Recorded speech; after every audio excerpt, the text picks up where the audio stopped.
We are in front of the Israeli School, Universal Practical Knowledge, the Philadelphia Division, here at 3226 Cheltenham Avenue in Philadelphia. We're standing in front of the school right now, getting a description of the 12 tribe sign that's been painted by one of the brothers that was in the school: Judah, Benjamin, Levi, Simeon, Zebulun, Ephraim, Manasseh, Gad, Reuben, Naphtali, Asher, and Issachar. Those are the 12 tribes of Israel.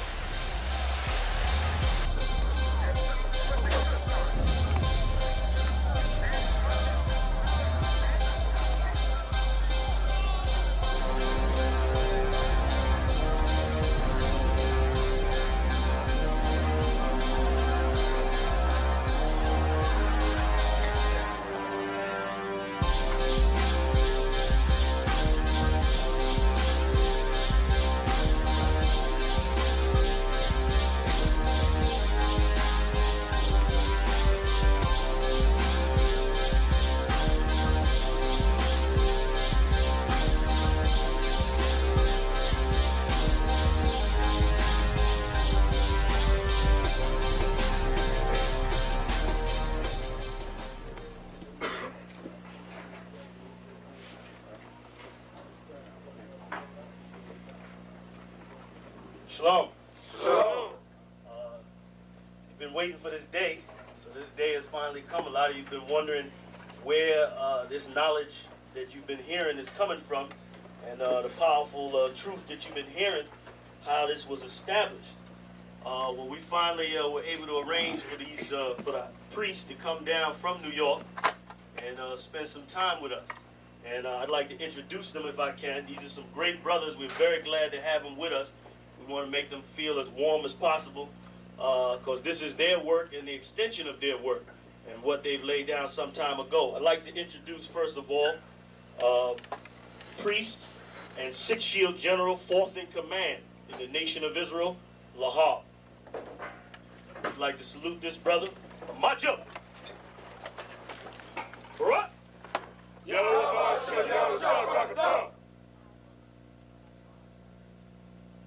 Yeshabim, which means sit. And I'm going to turn it over now to Priest General Lahab. Water, brother. I'd like to say this, starting off, we're very impressed at your school here, and we're very impressed to see that the brothers and sisters in Philadelphia think enough of the Most High and the Bible and the truth and your nationality to be a part of this, because most of the brothers and sisters are running from the truth.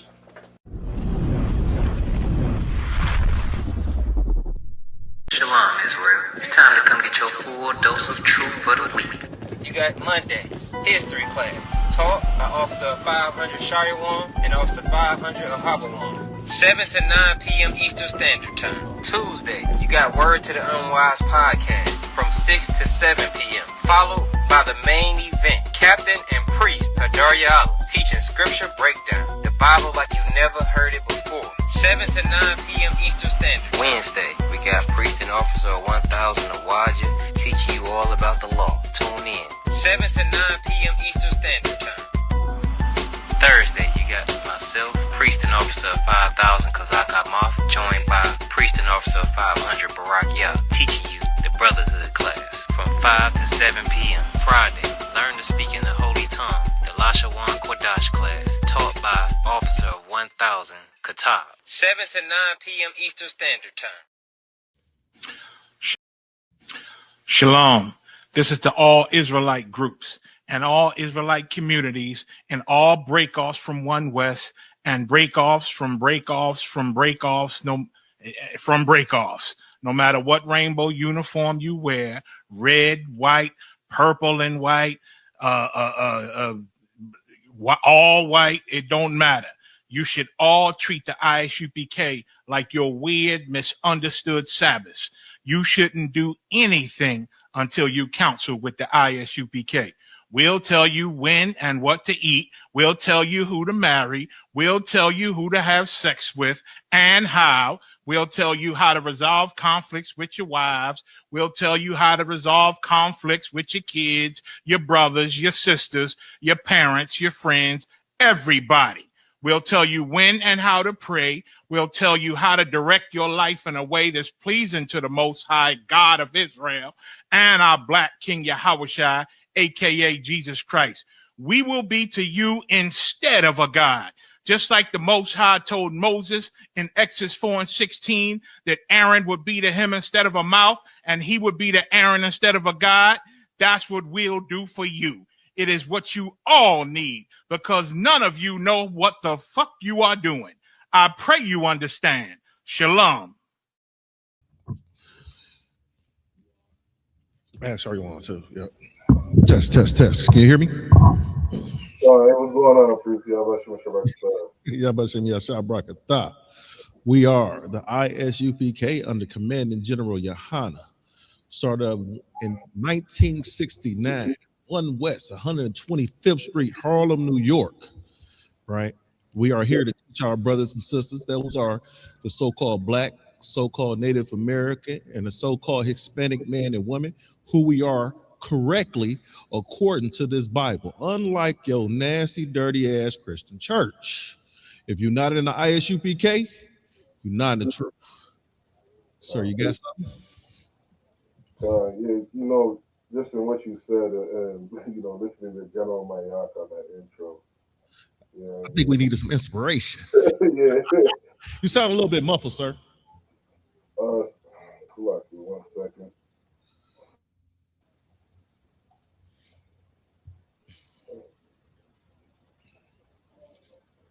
Testing, can you hear me?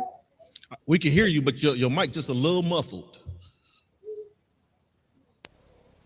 Now, if you do that, we might get echo. Well, let's go to the chat. Ask the chat if everybody can hear you pretty good. Put a 1 West in the chat.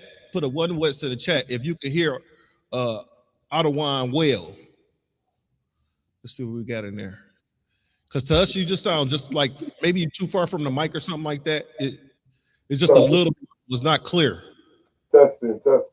Mic check. How's that? What you think's good? That's the best we could do. All right. Kodash at 1 West. Let's rock it. Let's rock it out. All right. God. Just real quick. This is a part 2 of the class that we put on a little earlier this month. Our people, our music, and when we brought it up, the subject at first, right? When we first brought this subject up, it was about how we use music during different times to help and aid our people. Like during slavery, we use music to give directions.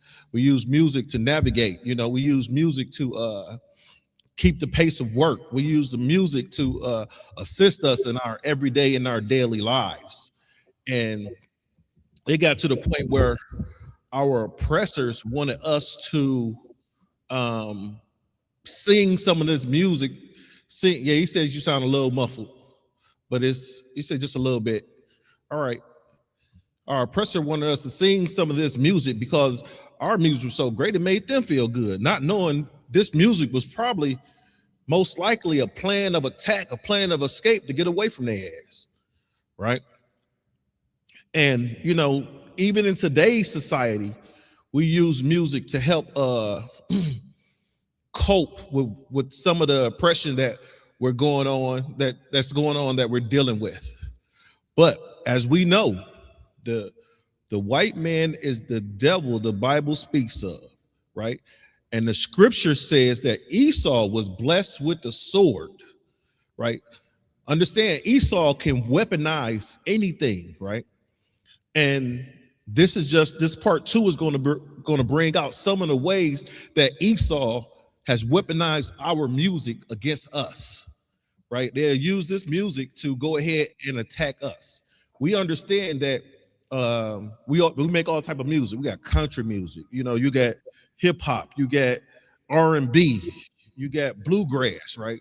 All different types of music, right? And I'm gonna pull up let me pull this one scripture real quick.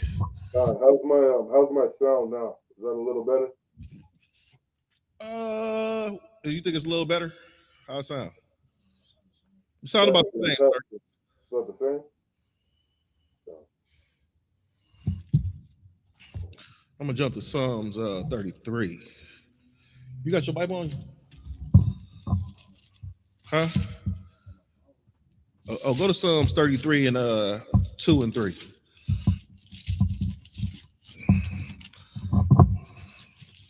Right. So this is what we, and some of these scriptures that I'm gonna pull out real quick. I just want to pull out maybe 2 or 3 of them, and I want to show you how and what our people did in order to what our people use this song for, right? What our people use music for, right? What are, maybe we'll get off into dance and things like that. But right now, we're just going to focus on the history of our people and our music. So this is Psalms 33. You got it? Psalms 33 and 2. Let me hear it. This is the book of Psalms, chapter 33, and verse 2. So like it, sir. Can you hear me, Shariwan? Shariwan. I hear you guys. Sir, can you hear Carr? Yeah, yes, it will. You say you can hear you, sir. This is the book of Psalms, chapter 33, and verse 2. Praise the Lord with harp. Sing unto him with the psaltery and an instrument of 10 strings. Verse 3. Sing unto him a new song. Play skillfully with a loud noise. So understand the music that you hear us making in the ISUPK right now, we're doing just this. This is what the Lord, not suggested. This is what the Lord wanted us to do. Use the instruments to sing unto the Lord. Use the instruments to praise unto the Lord. Now, if we look at music nowadays, tell me what artists outside the artists in the UPK that are using music to do just what this scripture says, right? Now, I know a lot of people gonna say, well, what about gospel music? That's gay. Gospel music is about hugging and touching and rubbing and loving on your God. No, that's not what God is a man of war. God don't want you niggas hugging and touching. That's why I ain't gonna say that. But God is not a homosexual. We don't serve a homosexual God. We don't serve a homosexual God. Want you all rubbing up against him, holding and patting his head and stuff. No, we don't serve that type of God, right? That's what they do with and what is it, Buddhism and what's that other one with the bitch with all the arms? Hinduism. That's what they do with Hinduism and all that kind of stuff. They want to be all up loving and rubbing and massaging on their God. No, our God is going to send out an order, and that order is going to be passed down from Christ through the angels, through Commander General Yohanan to us, right? And guess what's going to happen? We're going to follow those orders. That's how we serve our God, right? If you got a second, let's see. Go to James 5 and 13 real quick, and then we'll get back off into this. I want to get off into this letter, right? Give me James 5 and 13. So these are just some scriptures that says what we did when it came to music. Now I got a bunch of them, sir. So if you jump in as soon as you want to. Can I be heard now? Is that any better? It sounds about the same, but we can understand you. It almost sounds like you far away from the mic. Like you kind of in the phone. Or in the phone booth. If that's the best, if you can hear me at least, that's the best I can do for now. Okay, we can hear you. We can hear you. Okay, Kyle. I got that scripture, sir. All right, Carr. I almost called him Carhart. Let me hear that scripture, please. Book of James, chapter 5, verse 13. Is any among you afflicted? If any among you are afflicted, let him pray. Let him pray. Is any merry? Is any merry? Let him sing psalms. Let him sing psalms. Think about this. So look, we prayed when we was afflicted, but when it's time to be happy and joyous, we sang songs, right? And with us singing songs, right? I want to show you what our oppressor did to us. Once we started to sing songs, and our oppressor knew that we were singing songs to our God, right? They start to infiltrate. They start to infiltrate our music, right? And they start to weaponize our music against us. And they used our people. They used our people to help weaponize our people, our music, right? I'm gonna give you proof. Give me 1 Maccabees 11:21. Right. Before you give me that, give me Psalms 137:2. Right. You got to understand what they did with our music is they went ahead and they wanted to hear our music. And then later on, they weaponized our music against us. Give me Psalms 137:2 and 3.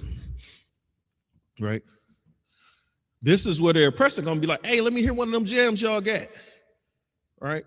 I want to hear one of them good songs. Now, at the same time, he beating our back.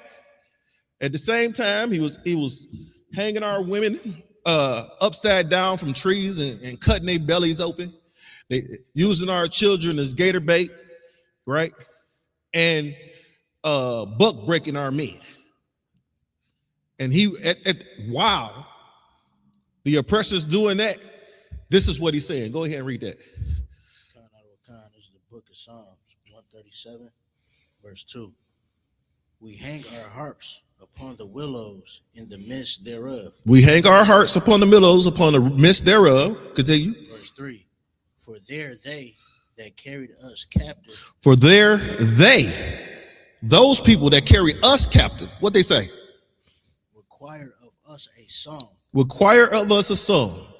Right? So they expected us. Think about it. The scripture, we just read the scripture said, if you, and I'm paraphrasing, if you're in the hardship, pray. But if you merry and cheerful, sing a song. Right? So they're trying to get us right there. They're trying to get us to go against the scripture, what it said in James. Right? You got some more on that? And they that wasted us Mm-hmm. required of us mirth, saying, sing us one of the songs of Zion. Sing us one of the songs of Zion. So they wanted us to pretend and be happy, right? That they were carrying us off into slavery, right? Off to death, right? And, you know, it wasn't just the oppressor by himself. Some of our people that are traitors unto us, some of our people that were traitors unto us assisted them, right? Go to Maccabees, 1 Maccabees 11:21. This is the book of 1 Maccabees 11:21. Uh-huh. Then came ungodly persons. Then came what? Ungodly persons. Okay, continue. Who hated their own people. Who hated their own people, right? Go ahead.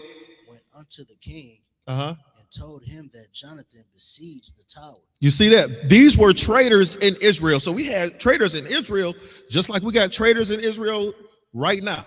We got traitors to us right now that are our own people.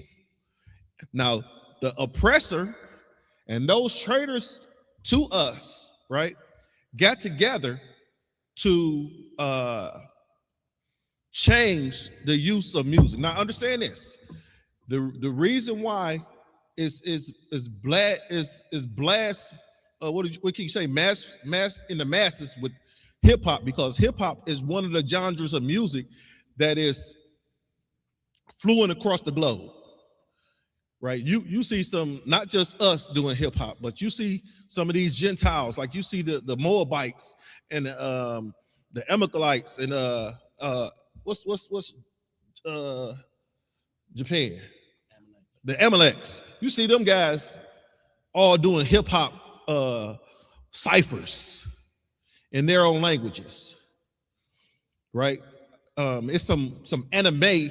I think that's how you announce it. Anime, the cartoon with the fighting and the violence and stuff.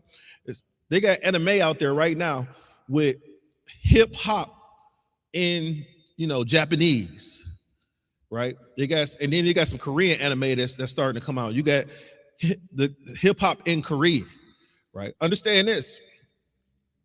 Hip hop was created right here in the Bronx, in America, in the Bronx. That's where it blew up at. That's where it started, right? That's why, with it starting there, think about it. some of your first rappers, some of your hottest rappers that you know come out of that New York area, right? You got rappers that, you know, who you got? Nas and what's some of the other rappers that came up out of that area, right? Now, Wu-Tang Clan, you know, who else we got? Sir? You got a couple of them, don't you, sir? Shariwan. Can you hear me? Oh, you know, we were talking about, you know, how hip hop came up out of New York, and that's why, you know, some of the biggest, the hottest rappers that you hear about, you know, Jay-Z, all those guys. Think about it; it came up out of there. That was the original state for hip hop to start up. But now look at it; it's all across the globe, right? But when hip hop first started, right? When hip hop first started, anybody know why hip hop started? Why people started to do hip hop? No, I'm not sure. Yeah. Oh, we got Shariwan say, go ahead, Car. I was gonna say, wasn't it in rebellion of really just the oppression that we was going through? Yeah, it was to think about the songs that came out. That songs, you know, you got think about it. F the Police, you got Self-Destruction. Think about some of the early hip hop songs. Go ahead. I was gonna say, and even before that, you had the culture where it was just street culture, where yeah, you know, graffiti, breakdancing, DJ, and all that, and that's where, you know, the black and brown unity was really heavy in New York. And, you know, I mean, it still is today, but hip hop really birthed out of black and brown unity. Yeah. Oh, let me do this real quick. When you see, you know, you got the Puerto Ricans that's doing the tagging, Mm-hmm. that's breakdancing, the b-boys, them was all Spanish kids. Yes, sir. You got the DJs, which mostly, you know, brothers, and then rappers, those, you know, a little bit of mixed in. So if you really look at it, you know, hip hop is birthed out of our unity. Well, let me give you a little something real quick. It say hip hop culture is an art movement that emerged in New York, in the boroughs of the Bronx, primarily within the black community. Hip hop is an art form and culture, has been heavily influenced by male and female artists. It is characterized by the element of rapping, DJing, and turntablism. I didn't know that was a word. And breakdancing. Other elements include graffiti, beatboxing, street entrepreneurship, hip hop language, hip hop fashion. Many cite hip hop emergence as beginning in August of 1973 when brother-sister duo DJ Kool Herc and Cindy Campbell hosted the first documented indoor hip-hop party and cultured the event in the Bronx, helping to spark and rise of the genre. However, many hip-hop pioneers and historians contend that hip-hop did not have just one founding father. The Black Spade Street Gang and Disco King Mario of the Bronxdale House are also considered vital in the early origins of hip-hop culture and music. Disco King Mario hosted and organized outdoor hip-hop cultural events and park jams that predate DJ Herc 1973 indoor hip-hop party. Right? It says DJ Kool Herc was also among the attendees at Disco King Mario's hip-hop event, right? So, you know, that's how the thing started up. Right, that's how it started up, and then it was started to fight the, you know, they used it to fight the like you were saying, the oppressions and the injustices that were going on in the community by the government and policing, right? The government and policing. So you understand is that the governors and these policing units and these policing individuals. Let me know if we got any comments. I see some comments up there, right? So, but the policing that was going on in our neighborhoods, hip hop was one of the outlets that we use to go ahead and pass the message along. Think about it. our ancestors did this, spoke orally and sung and in music to pass a message along, right, of how to protect ourselves, what to look out for, and things of that nature. You got something, sir? Yeah, Con, I want to jump in on something. If you could grab for me Matthew 5 and verse 13. Because, you know, a lot of what you're saying is so heavy.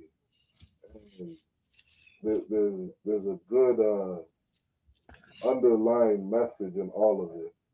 Yes, sir. Like, You got all throughout the scriptures, we see, you know, we understand that the nation of Israel are a peculiar people.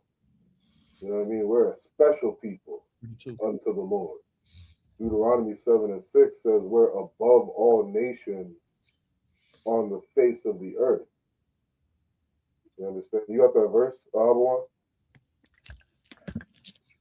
I got it, sir. Go ahead and read that for me. This is the book of Matthew, chapter 5, and verse 32. But I say unto you. So, Slakia, verse 13. 13, Salakia. This is the book of Matthew, chapter 5, and verse 13. Ye are the salt of the earth. You are the what? Salt of the earth. Like, this is every Black, Hispanic, and indigenous, man. We are the salt of the earth. Like, we're the people that give the earth flavor. And, like, I want to bring it out that, you know, all the different things we brought out in hip hop and rap, how we influence this earth. It's because of our gifts, our talent, our capabilities. Keep reading. Con. But if the salt have lost its flavor, wherewith shall it be salted? Right. And if the salt loses its flavor, wherewith shall it be salted? What's that flavor? That flavor is the law, statutes, and commandments. damn right. You know what I mean? Like, our culture is such a beautiful culture, and that it will save humanity from death. It will save the world from killing themselves. I saw videos of them nasty ass East Indians. They got this festival every year where they pick up cow shit and throw it at each other. They do what? They literally pick up cow shit. They collect cow shit for like 6 months out of the year. Can't remember the name of the festival. It's not hard to look up. And then they pick this shit up and they throw it at each other. They swim in it. They roll around in it. Because their culture is so fucking disgusting. It's so foul.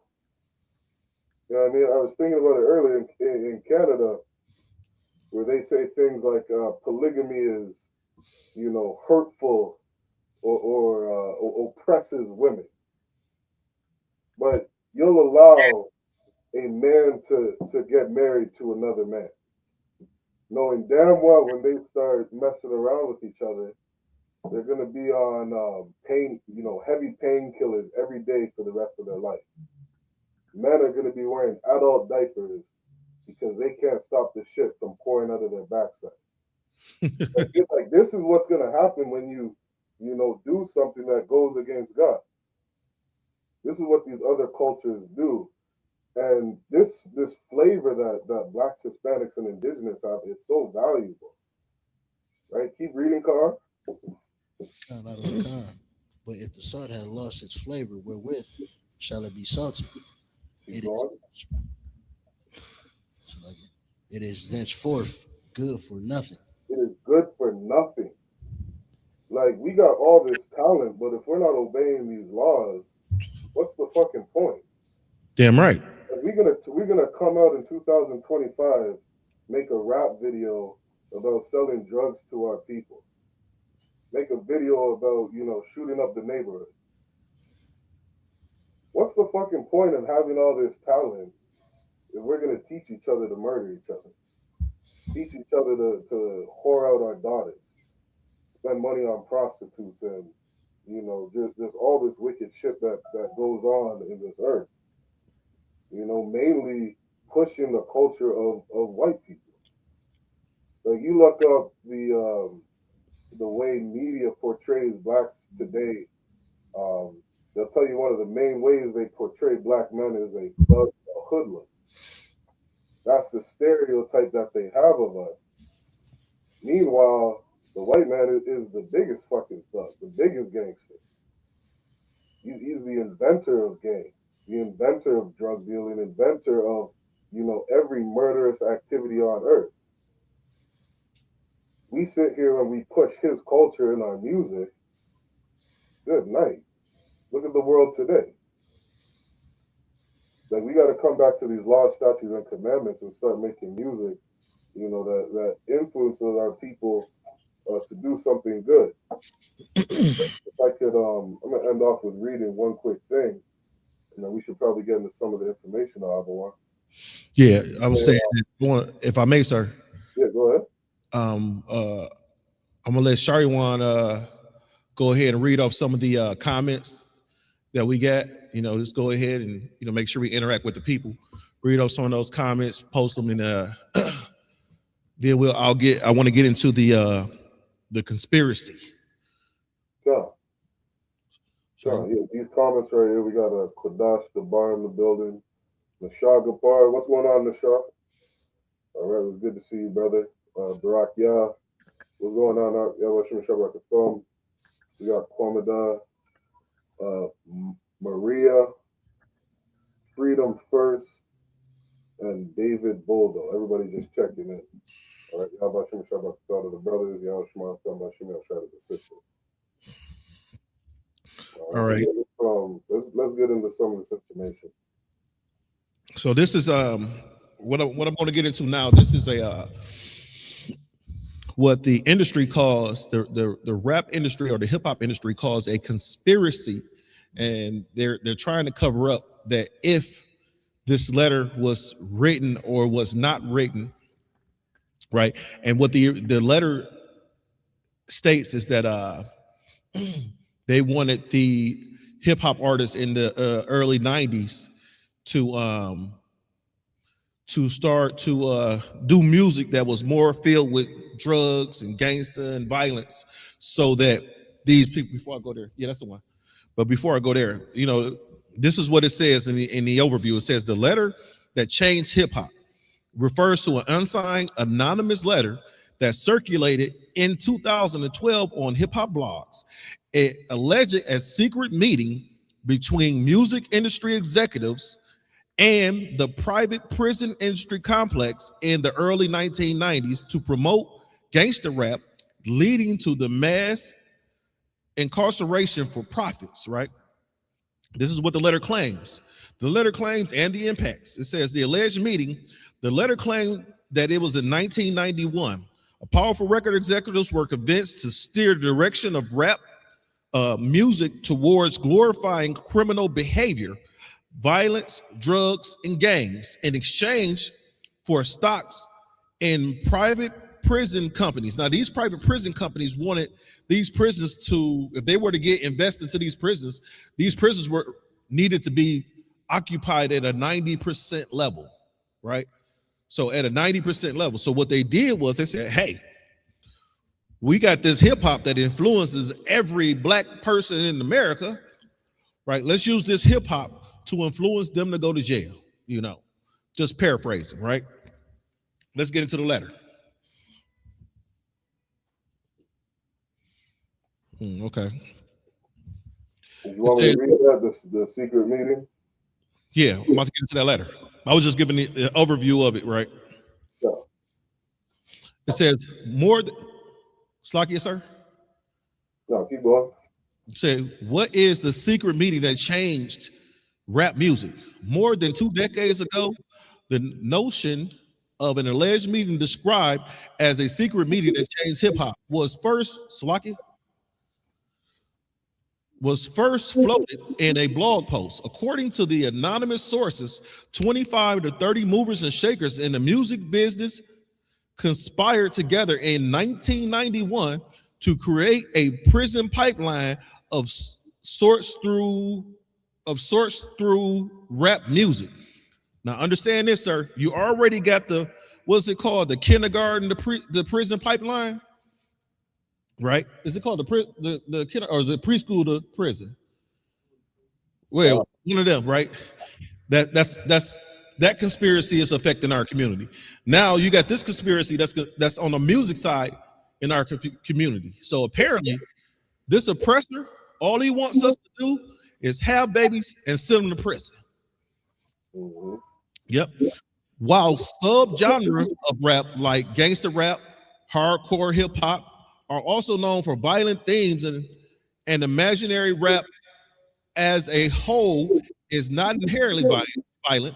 Many rap artists explore a wide range of topics, including social, contemporaries, I screwed that word up, personal experiences and storytelling, without explicitly glorifying violence.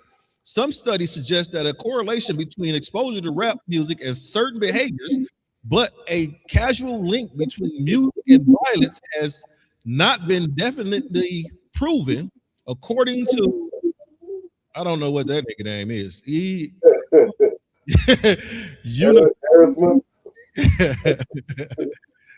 That's Erasmus, whatever.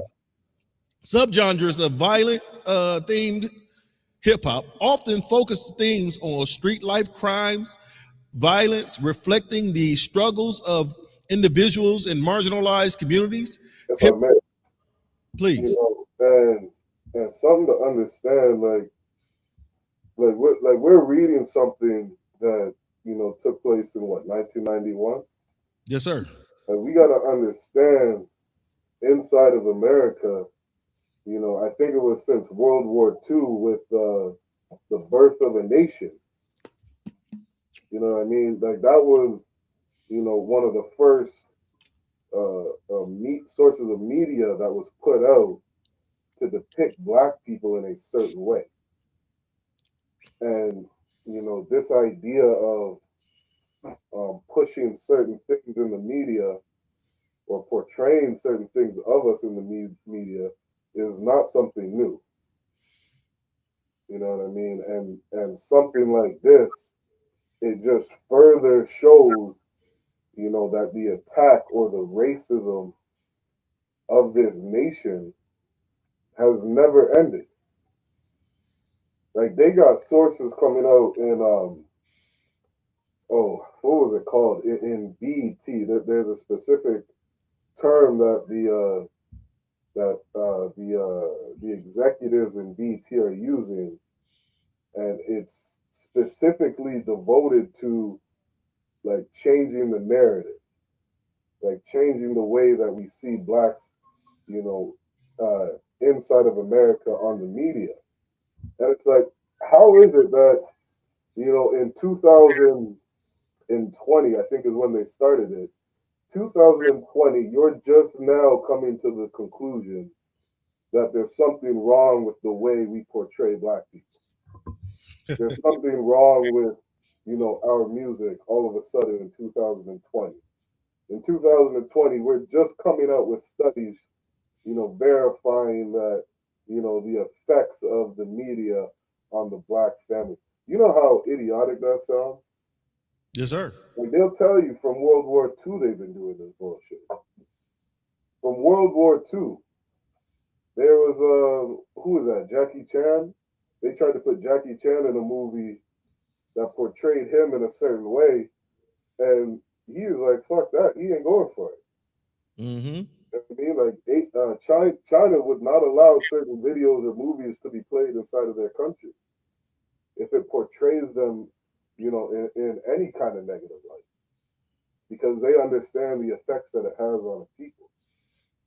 You know what I mean? So to have this idea or this mentality of in 1991, you know, this is the first time all of a sudden, you know, we're gonna fuck Black people on the media. It's total bullshit. Yeah, still bull. I mean, like these things have been going on since birth of the nation. You know what I mean? BET had. I'll give one more example, and I'll get off it. When BET, you know, first launched around 1980, might have been 1981. Bill Cosby's television show was the first. It was the first show that ever showed Black people in a good light. Talking about the Cosby Show? Yeah, I think I have Bill Cosby as, what was he, a lawyer or something like that? He was the doctor and his wife was the lawyer. He was a doctor, the wife was a lawyer. The family unit was together. The teenagers were in order. The young ones were in order. You know what I mean? It was the first time they had portrayed black people in a good light. And if you look at it, sir, if I may, go ahead. Even the children's friends, like Theo was the oldest son, and he had a best friend by the name of Cockroach, right? Black community is named Cockroach. Cool. So even Cockroach, even though he come from a impoverished family, even Cockroach, when he got around Theo and Bill Cosby, I forget what his name was in there, but when he got around them, he basically tried to clean his perception up, right? He tried to clean his character up when he got around them. Like they influenced him to change instead of him influencing them to change, right? And reason why I bring that up is because as priests and prophets, right, even though we go to a area that we're outnumbered on the case, almost like outnumbered on the case of what we believe, we still go in there, whether it be a bar, club, whatever, we still go in there to influence people to become just like us. Right. And that's the same thing the media does. The media wants you to portray you and wants you to be certain ways. They want our men to be, homosexual men, and they want our women to be whores. That's all I got, sir. Yeah, I'll add one quick thing. There were a couple specific things on how they portray black men. And this is consistent. Like the statistics show this. Up until 2025. Statistically, the media portrays black men as coons. They call them coons or buffoons, thugs or hoodlums, or men that abandon their family. Those are the three prevalent stereotypes that they put inside of media on the black men. And then for the women, what do they call it? They call it like the Jezebel woman, who is the woman who refuses to obey her husband, or talks back to her husband in certain ways. They have the angry black woman, and then they have the woman who, what do they call it? The mammy. I'm not sure if you ever heard of that, where the black sister is serving the white family. If I may, sir. Go ahead. That's so heavy what you're saying, because it's a term that is used in the black community that I've heard just about, well, I ain't heard none of the sisters in the UPK say this, but any sister that ain't in the UPK, I've heard her say this term: I'm a strong, independent black woman. What I don't hear, I've never heard a Chinese woman say, I'm a strong, independent Chinese woman. Or I never heard a Japanese woman say, I'm a strong, independent Japanese woman. Or, I never hear a German woman say, I'm a strong, independent German woman. You only hear that in the black community. And Ahabawan, not only do you hear those things, but statistics show that is not the typical black woman. It's not. That is not the typical black man. They'll portray black men as being, abandoning their kids.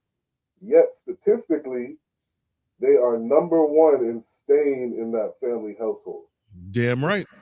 So these things that they portray us to be aren't even true. Yeah, I was looking at a rapper earlier today, and he came out and apologized to his father because he considered his father a deadbeat. Right? Did you see that? He considered his father a deadbeat. I can't remember the name of the rapper, but he considered his father a deadbeat. And with him considering his father a deadbeat, he was angry with him until he got a baby mama that was like his mama. Right? And he said he had to apologize to his father because he see through his baby mama, he understand why he left. Wow. Slim Jim, that was his name. Slim and Jim. Slim Jim, yep. He said He said, Daddy, I'm sorry. I don't see why you left this ruthless dog. he said, what they say? We got some comments up there by Dave Buffalo, or what's the name? Ignore those comments. Oh, okay. He said ignore them. So look, sir, I'm if I may, I'm gonna jump down deeper into this. Yeah, let's get it. It says the meeting was held at a private residence on the outskirts of Los Angeles. Right, I jumped down a few paragraphs. It says, I remember about 25 to 30 people being there, and most of them familiar faces. Speaking to those I knew, we joked about the theme of the meeting, and many of us did not care for rap music and failed to see the purpose of inviting a private gathering to discuss its future. Among the attendees was a small group of unfamiliar faces that stayed to themselves and made no attempt to socialize beyond their circle. Based on their behavior, the formal appearance, they didn't seem to be in our industry. Our casual chatter was interrupted when we were asked to sign a confidentiality agreement, preventing us from publicly discussing the information presented during this meeting. Needless to say, this intrigued and in some cases disturbed many of us. The agreement was a page long, but very clear on the matter and consequences, and stated that violating the terms will result in job termination.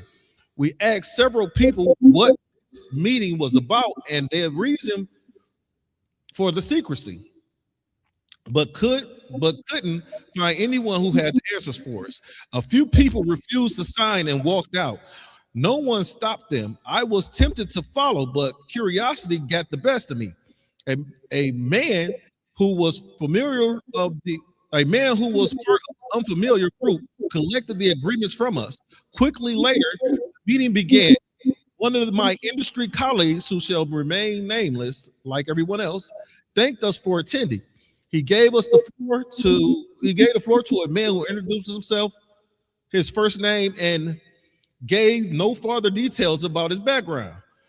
I think he was the owner of the residence, but it was never confirmed. He briefly praised all of us for the success that we've achieved in our industry and congratulated us for being selected as a part of the small group of decision makers. At this point, I began to feel slightly uncomfortable and strange in the gathering. I'm trying to jump down to where they said that, okay, I remember a joke. Yeah, if you look for that, while you look for that, what I'll do is, sir, what I do have is I do got some videos, right? About, I want to play about a minute of these videos. One got Cube in it, the other video got Crazy Bone in it, and they're confirming what this letter says. God, is there a part that you want to get to still in this article? Well, I just wanted the part where I'm looking for where they asked them to help push more violence in hip hop. More hip hop. Take a second to look for it, Priest.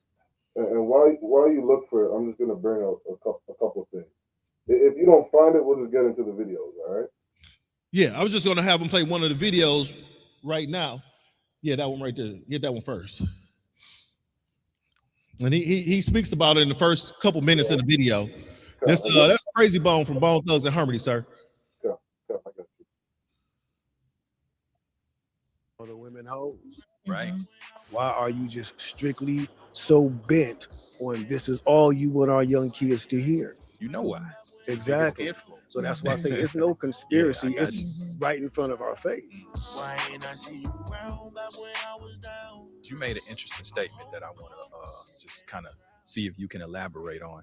You said that you I know you had said somewhere, I think it was on your podcast, that there was a big meeting, with the record labels in terms of and basically the record labels and the owners of the prisons are in cahoots. They're the same people. Yeah. You really believe that's a thing? Man, yes, it could be. There's a lot of big corporations that have. Pause it right there. Pause it right there. Now you got to understand this. He can't, because of the contractual agreement that makes his money, he can't put names out there. Right. He can't do a lot of things, right? Some of these basketball players and artists got agreements where they can't go back to their own hoods and redevelop, right? With real estate and stuff like that, right? So he has to speak vaguely. He has to speak vaguely when he brings up this issue. Go ahead, Carr. It's rich black people that got ownership in prisons. Right. They just don't go around. Pause right there. About it. That's You said it's black people that have what? Back it up. Watch what he said. He said it's black people that got interest in prisons. In prisons. It's rich black people that got ownership in prisons. Right. Pause right there. Remember the scripture said our own people turned against us. Right? Right there, that proves right there. Well, I'm not saying he proves the scripture. What I'm saying is that this scripture is proving that we have our enemies. Some of our enemies are our own people. Go ahead. They just don't go around bragging about it. That's one big move they don't go around bragging about. You know, it's no secret, bro. Yeah. Like, you know what I'm saying? So it's like. So you feel as if basically. Let's pause that video. Bring up the video with Cube. No, it's not that one. We could bring up that one last. Nope, not that one. He's on a talk show with what's the guy's name? He's on a talk show with I can't remember the guy's name. Hold on, let me see if I can find this video. So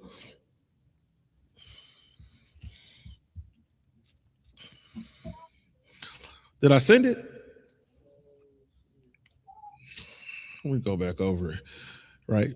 Let's see. Well, don't worry. Go to the podcast, the conspiracy against hip hop.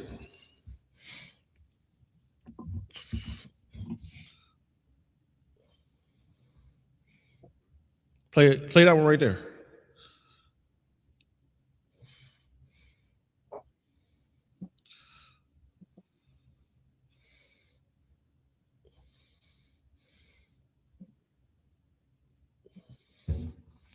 Yeah, so you know, our music is being used to attack our people.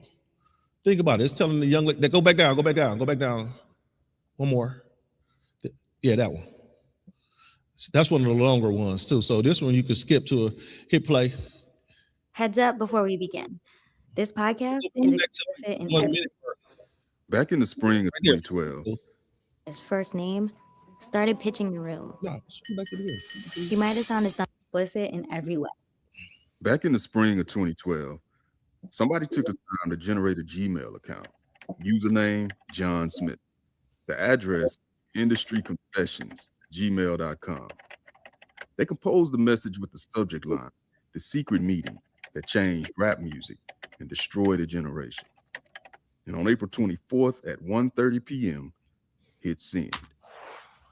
That unsigned letter claimed to document a secret meeting back in the 1990s that joined two of America's most powerful forces, the music industry and the prison industrial complex. Pause right there. It described a close. Now, what you got to understand is when she say two of the most powerful industries in America, understand that the two most powerful industries, they got to be making the most money, right? They got to have the most clientele, right? So music and hip hop goes right. Music can put individuals into a trance and have them doing things that they wouldn't, perform things they usually don't know. You usually don't do. You will see some women in out and about, and a certain song will come on. These could be the most modest women and a song will come on, they'll drop it like it's hot. That's the influence of music. So if they believe that if they could get a woman to drop it like it's hot, when a certain song come on, I could go ahead and get a young brother to go ahead and shoot his brother when a certain song come on. Go ahead. closed door meeting with a small group of industry insiders held at a private residence on the outskirts of LA. Years about, how they felt the music went from pro-black to, man, pro-crack. Pause Okay, right there. Rodney. Right now, this is what we're saying. What changed the music from going from pro-black to pro-crack? Right? From keep your head up to kill your brother. Right? What caused the music to do that? Why would you do the music like that? Because you use it to weaponize it. You used it and you weaponized it to aim and bombard a certain individual or a certain group of people. You got something, sir? Kahar, you got something? Adawan, you got something? Yeah, I want to bring something out, but let's finish this video first. No, this is a long video. It's just certain aspects of the video I wanted to hit. I got one more video too I want to show. Let me. I'm gonna bring something up just to support this topic, because what he said is so heavy, and it has such an effect, on our people. Let me share my screen really quick, and I'm just gonna read a quick part of this. This was a little bit bigger. This is from the National Center for Biotechnology Information. Okay, and it was titled the Racial Media Microaggressions Impact on Black Adolescent Mental and Behavioral Health. Okay, and the plain summary of it, it says media use is a meaningful occupation for adolescents. Media use includes activities such as watching online videos, television, reading ebooks, magazines, or online articles. It is important to understand how media use may impact health, especially among marginalized groups who may experience discrimination because of their race. Through the media, this study explored whether exposure to racial media microaggressions, a subtle form of racial discrimination, impacted mental health and behavioral health, depression, anxiety, aggression, cannabis use among a group of Black adolescents. So basically what they're saying was microaggressions in the media was especially affecting young Black adolescents. And it was affecting them mentally in their depression, anxiety. It was affecting them to the point of making them more aggressive. And it was encouraging them to start the use of cannabis. Now, the reason I'm bringing that up because, Ka'ar, if you could, pull up the definition of microaggression. Pull up the definition of microaggression and read that. Because what is it that we see inside of the music? Like, what did he say? He went from promoting, what is it? Promoting something to promoting crack. You remember what he said, Alvon? Yes, sir. He said from pro-black to pro-crack. There you go. Pro-black to pro-crack. Like being pro-black, you know what I mean? Like you're encouraging all the successes of your culture. You know what I mean? That's something that BET will claim that they do. They got the BET Awards. Mm-hmm. What are those BET Awards? It's about promoting Black success. Hey, this artist was the best artist. This was the best actor. Best musician, best whatever. You know what I mean? Best actor, best comedian. They're trying to promote Black excellence. They're being what you would call, or quote unquote, say pro-Black.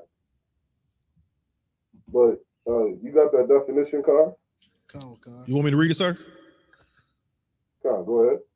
It says a microaggression is a subtle, everyday comment, action, or environment cue that communicates a negative, derogatory, or a hostile message towards people from marginalized groups, often unintentionally revealing underlying bias about race, gender, sexual orientation, disability, etc. Now check this out, Hubble One. The black household, and check out these statistics.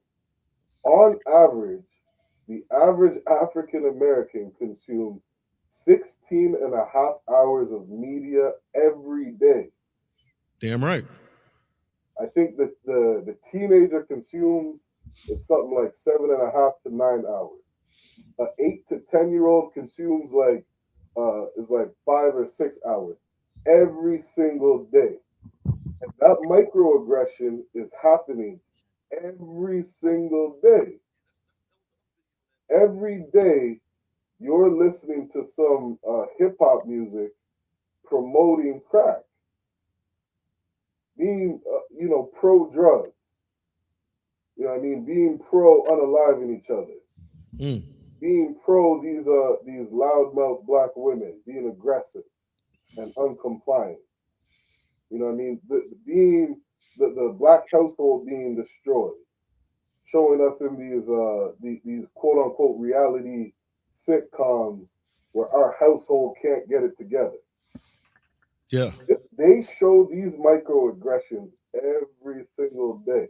And these microaggressions, they're affecting you to the point of, and so like, you know how many times I've heard you read this at Hopawad in class?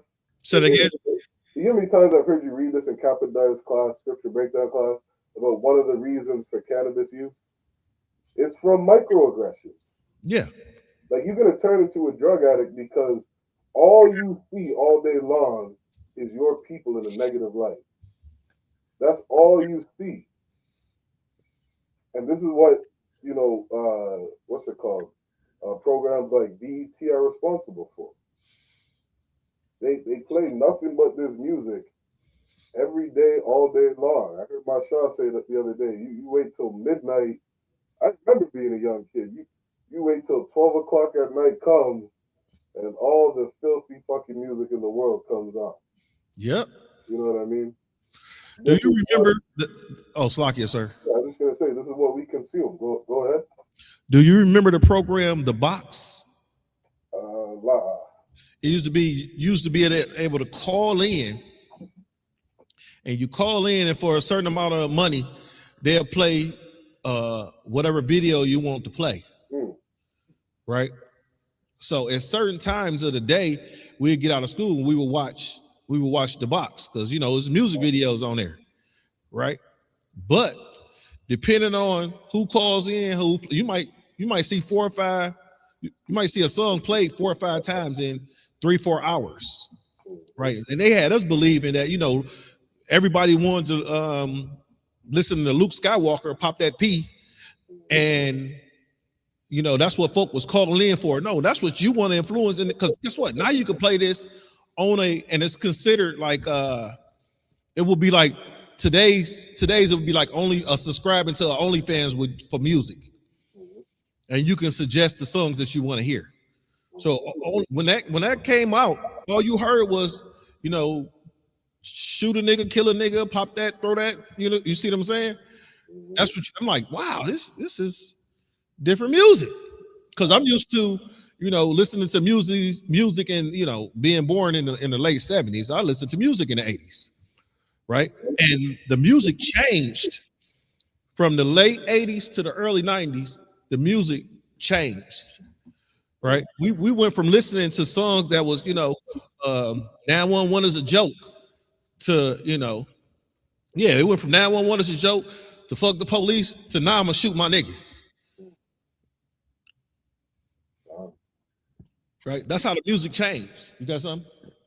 Yeah, I was gonna say, and when you look back on it, a lot of the music back then was a lot of storytelling. It was a lot of journalism. You know what I mean? Yes. Where now today it's glorification, and it's it's like envy of a lifestyle that's destructive to our people. So it's not just telling a story, which what it used to be. You know what I mean? It used to be something that, you know, we had know how a brother living in LA. You know what I mean? Like, even though it ain't good, but we know, you know, they got this over there, they got that over there, and it's not glorifying it. It's just showing how they live. But now it's like a straight up glorification of it. There's some brothers dead and in jail right now. What's the young rapper? Fulio. He made a song about how he rolled down on his ops. And guess what happened? The song said he rolled down on his ops on his ops birthday or something like that, right? And then they rolled back down on him. Ain't none of them alive now. What's so evil about that situation? The brother made a video at the gravesite of the person that, you know, that died, that's from his, you know what I mean? Like, it's just pure wickedness what these brothers is doing out of ignorance, where they are telling on themselves first of all, and then they are talking about real life situations, and, you know, degrading the dead, you know, and just doing a bunch of wickedness. You know what I mean? You know what's so heavy about what you just said? You said that music, that the old hip hop artists used to be storytellers, right? They used to be storytellers. Remember Dana Dane and Slick Rick, Kumo D, all them guys were storytellers, right? Kumo D wrote a song about I go to work. I ain't heard a nigga write a song about working since. Kumo D wrote a song about to work like a doctor. That's what it said. It said I go to work like a doctor, right? That when I was younger, I'm like, man, maybe I should be a doctor. You see what I'm saying? But the music changes. You look at these kids now, the music, it, like you said, it only glorifies what? Shaking that ass, killing your brother, and having more money than your next door neighbor. It's like it's her being a drug addict. Oh yeah, dope fiends.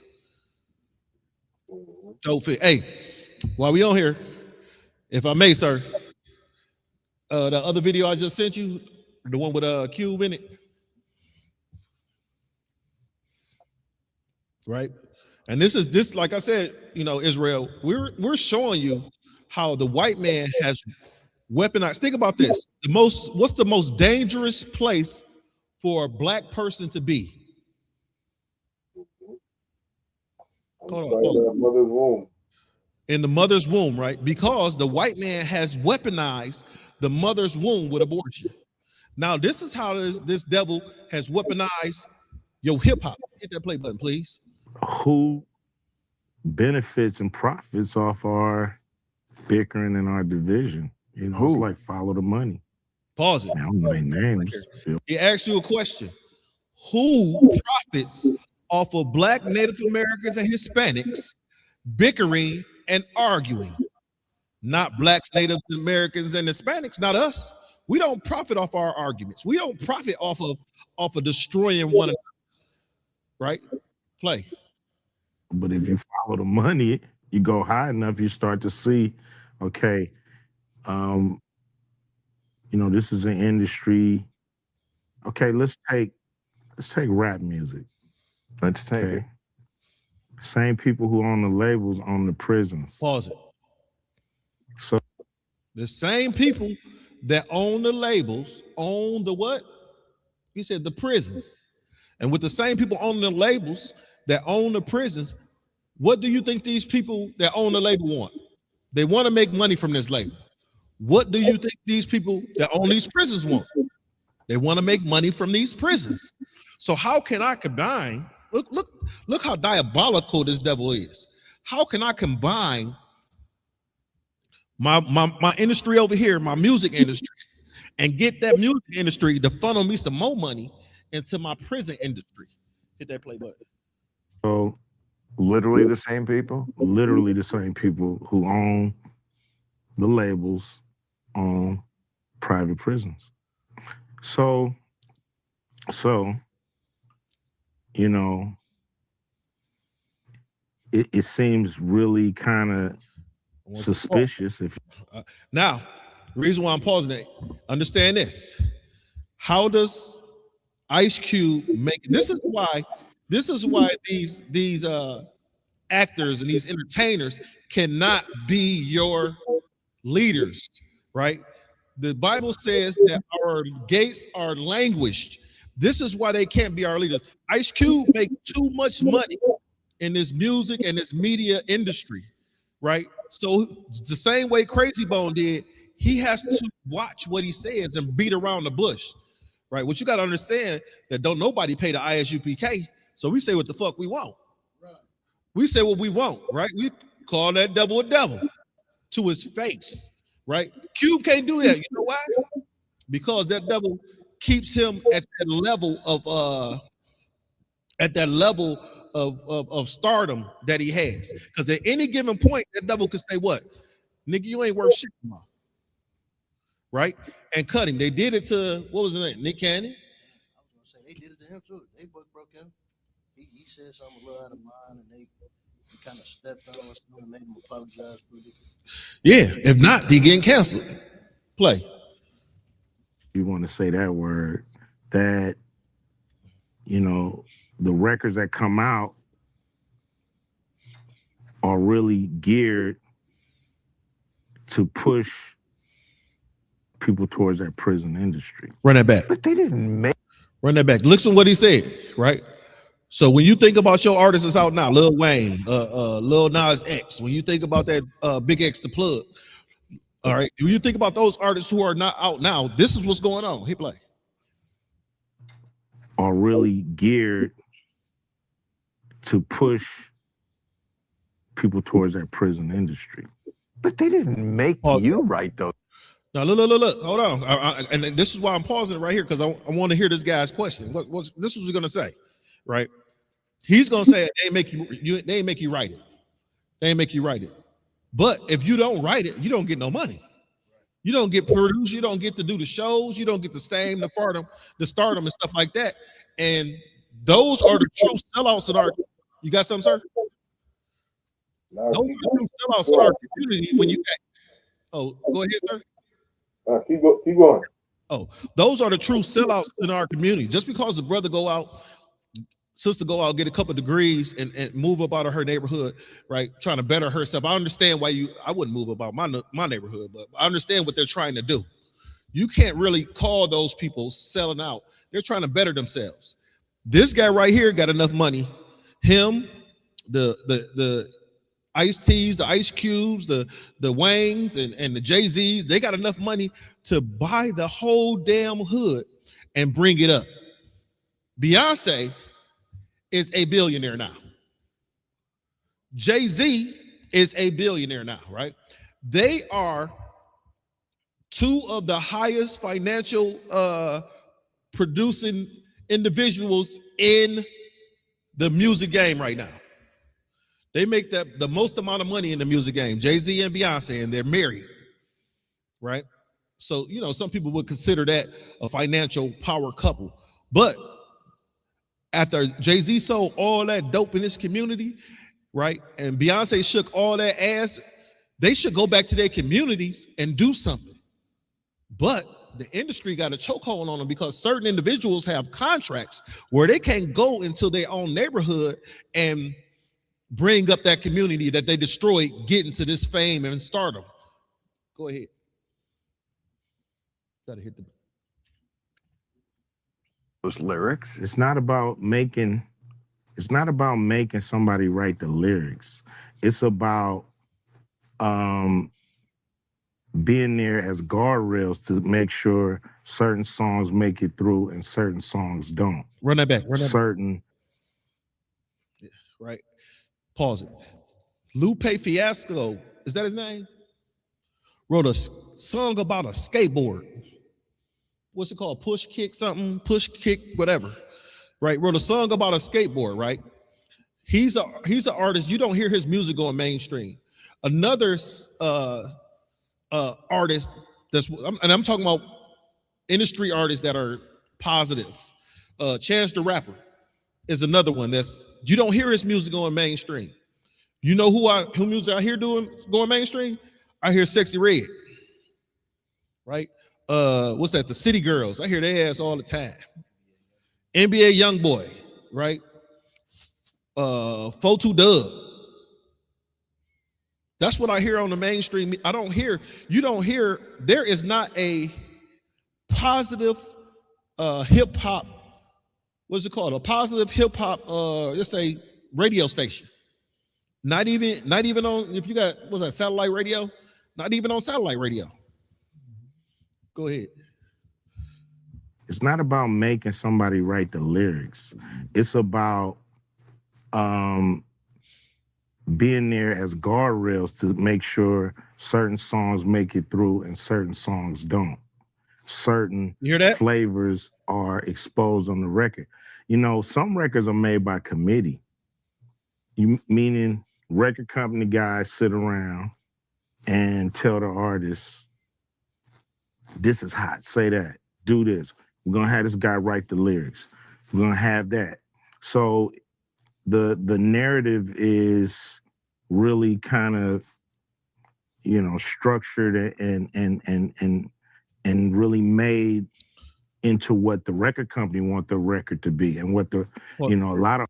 Now, if the music is designed towards not what the artists want, but what the record label want, what is the record label's outcome when producing such violent music?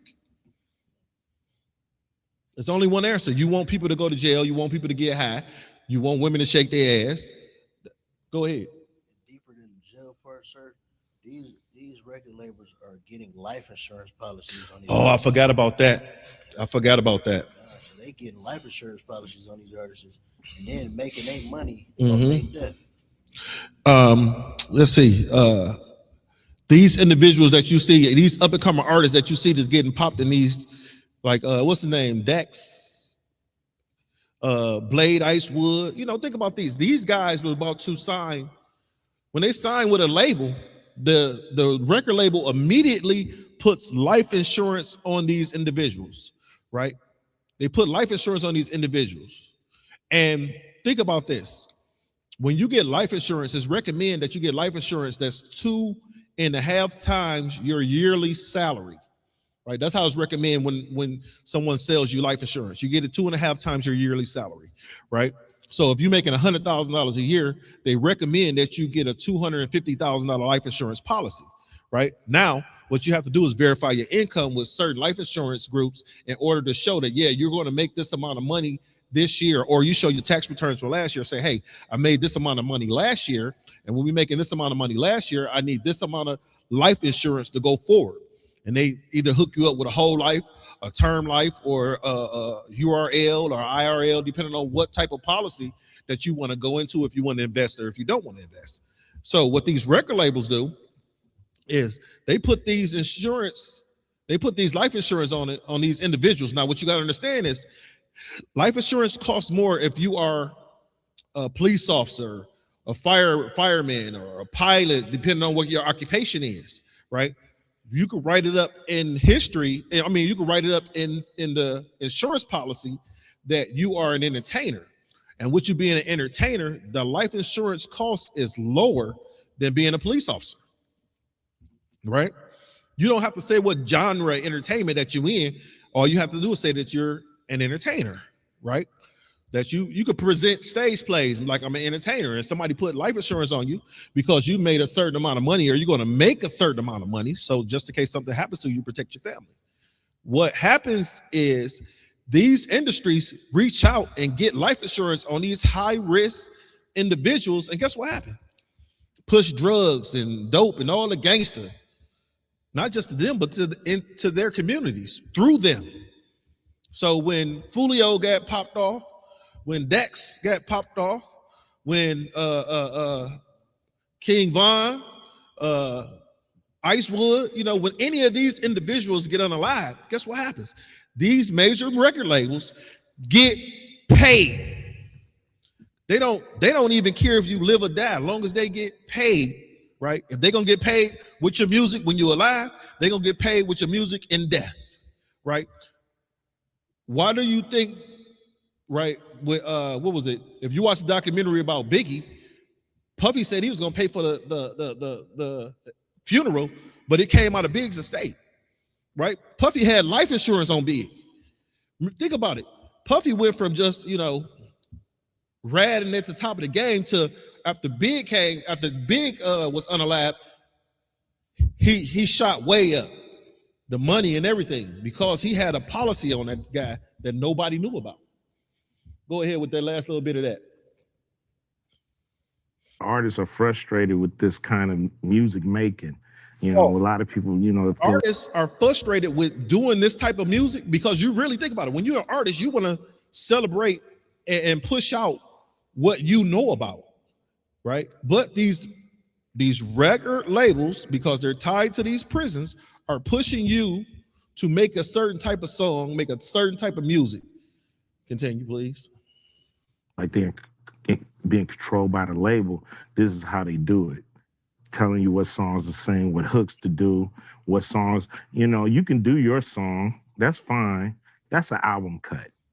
But the single is what we all say is the single. Mm-hmm. So you have.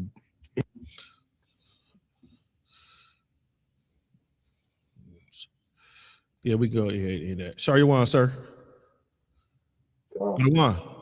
Yeah. What you think? Yeah, that's some heavy information. I wanna read something interesting. Can you pull that video up one more time and bring it back to the start?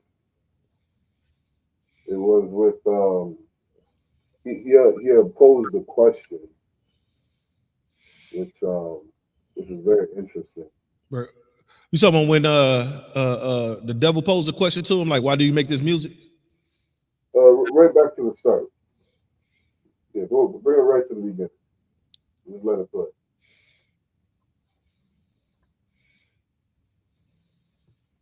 I don't know their names, Bill, but if you follow the money, you go high money. Who benefits off our bickering in our division? That's it right there. Pause there.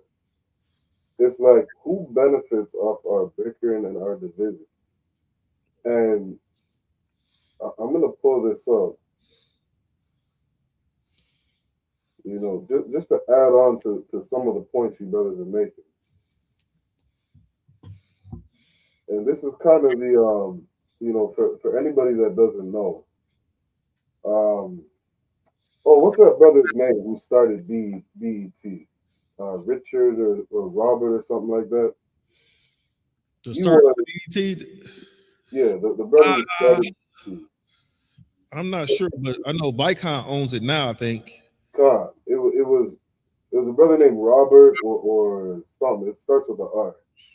He's actually the first black billionaire in America. So like you said, his name Robert L. Johnson. Robert L. Johnson. He is the first black billionaire inside of America. And he became a billionaire in 2001 when he sold BET to Viacom. I think he sold it for like $3 billion. Check this out here. Viacom's acquisition of BET in 2001 marked a significant step in expanding the network's reach and content offering. So what's something that Viacom was able to do? They made a significant step in expanding the network's reach and content offering. So they started changing the content they're giving out, and they were able to start reaching communities that BET never reached before. What were those communities? All of a sudden, you have a rise in Europeans watching BET. You have a rise in Japanese and Koreans and Asians and East Indians, Africans watching our media, right? Yes, sir. What is the content that they're offering? It's the content that some of the content Ice Cube's talking about. Like they're the ones who decide what content they put out and what they don't. when Viacom had originally purchased BET off of Robert, you know, they had said they weren't going to change the content because he originally had a vision for what BET was supposed to become and what it was going to be. When Viacom took over, they changed all that shit. You saw every hood rat come out the fucking woods. Damn. A million sexy reds pop up on BET. A million Lil Waynes pop up on BET. This is all you started seeing on Viacom. There was you can look on Google Ask AI, they'll give you certain sitcoms. There was something called Hell Day or Blind Hell Day. I looked it up, and when I put it on, I was like, oh shit, I remember this show. I remember watching this bullshit. And that was Viacom taking over, you know, BET. And, you know, as Ice Cube's kind of posing that question, like, who is making money off of this media? White people. White people not only love to watch your destruction, Damn right.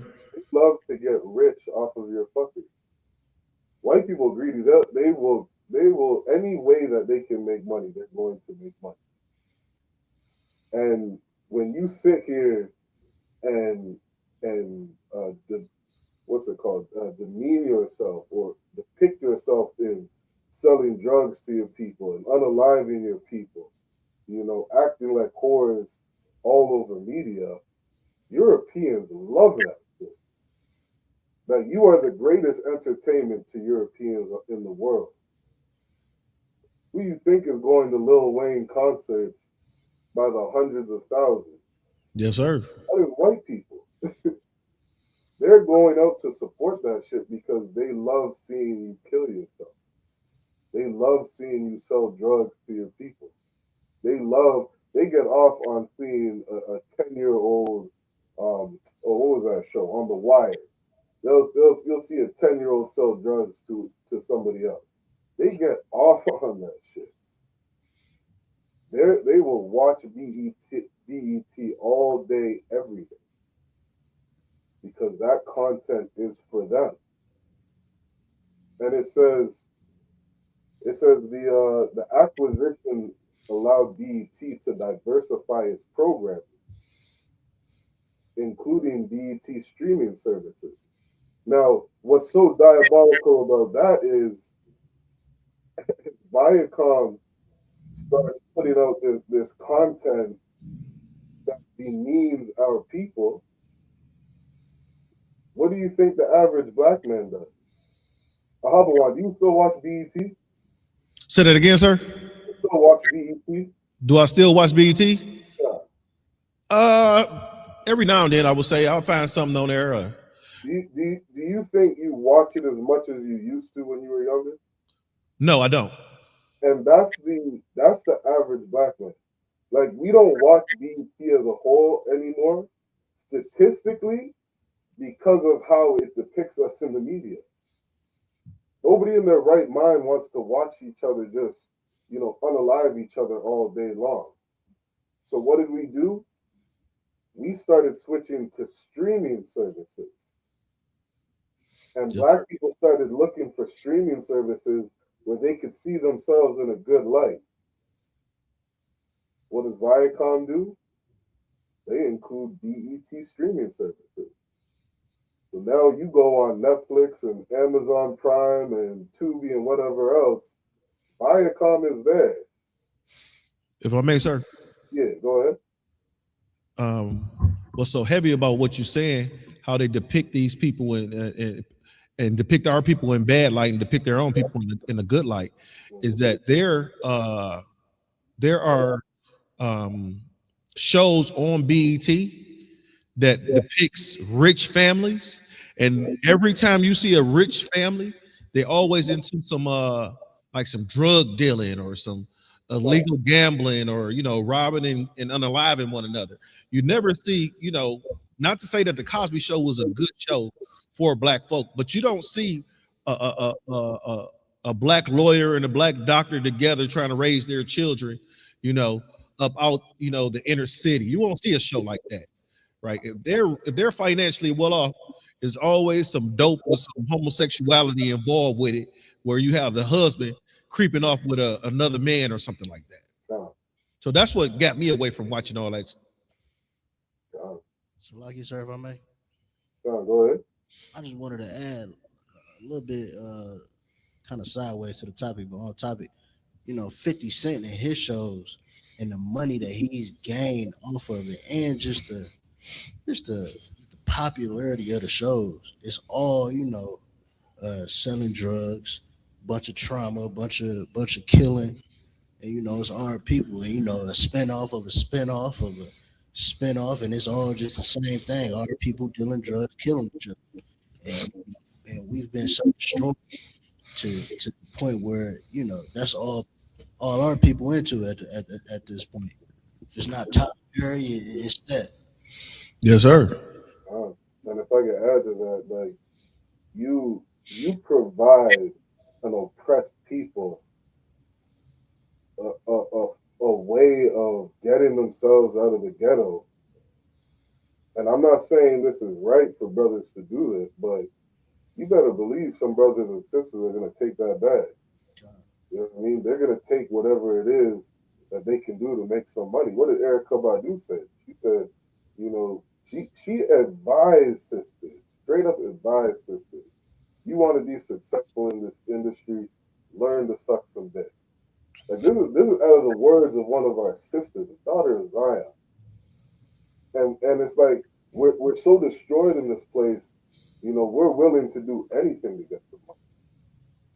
You know what I mean? So you have this devil offering you millions of dollars, you know, to talk about unaliving each other all day long.